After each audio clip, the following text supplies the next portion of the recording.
কোন কোন শ্রেণীর আত্মীয় জাকাত নিতে পারবে? খুবই গুরুত্বপূর্ণ একটি প্রশ্ন করেছেন মিজানুর রহমান ভাই।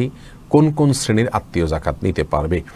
আত্মীয়দের মধ্যে আপনার সন্তানরা আপনার জাকাত নিতে পারবেন না, তারপরে আপনার স্ত্রীকে আপনি জাকাত দিতে পারবেন না, কারণ এদের ভরণ পোষণ দেওয়া আপনার কর্তব্যের অংশ। তারা জাকাত নেওয়ার উপযুক্ত হওয়া মানে হলো ভরণ পোষণ তাদের দেওয়ার কোনো ব্যবস্থা নাই, বহন করার ব্যবস্থা নেই, সেজন্য তারা জাকাত নিচ্ছে। তো আপনার জাকাত দেওয়ার উপযুক্ততা প্রমাণ করছে যে তাদের ভরণ পোষণ দেওয়ার মতো লোক আছে, তাহলে তারা জাকাত কীভাবে নেবে? অতএব নিজের সন্তান সন্ততিকে এবং নিজের স্ত্রীকে জাকাত দিতে পারবেন না। বাবা এবং দাদা সহ উপরের দিককার যে সিঁড়ি আছে তাদেরকেও আপনি জাকাত দিতে পারবেন না।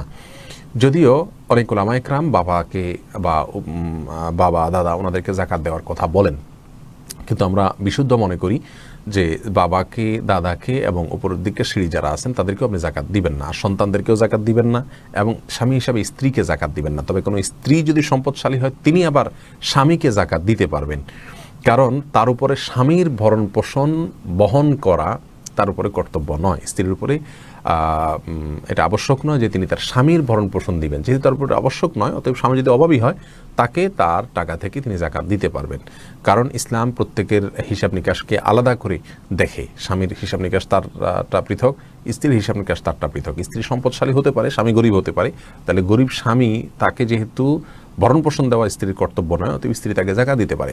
কিন্তু স্ত্রীর ভরণ পোষণ যেহেতু স্বামীর কর্তব্য, অতএব স্বামী স্ত্রীকে জাকাত দিতে পারবে না, বরং ভরণ পোষণ দিতে হবে। আর ভরণ পোষণ দিলে তো পরিপূর্ণভাবে তাহলে তো জাকাত নেওয়ার প্রয়োজনীয়তা তার থাকলোই না। অতএব আমরা আত্মীয়র ভিতরে যেটা বললাম, এর বাইরে যে কোনো আত্মীয়কে আপনি জাকাত দিতে পারবেন।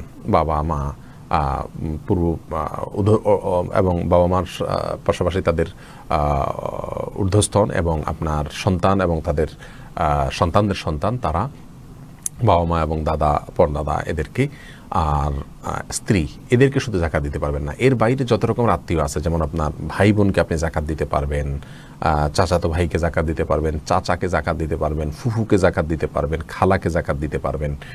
আপনি চাইলে আপনার শ্বশুরবাড়ির কোনো লোকজনকে জাকাত দিতে পারবেন, ভাতিজাকে জাকাত দিতে পারবেন, ভাগ্নি ভাগিনাকে জাকাত দিতে পারবেন, কারণ এদের কারোরই ভরণ পোষণ এর দায়িত্ব নেওয়া আপনার উপরে জরুরি নয়।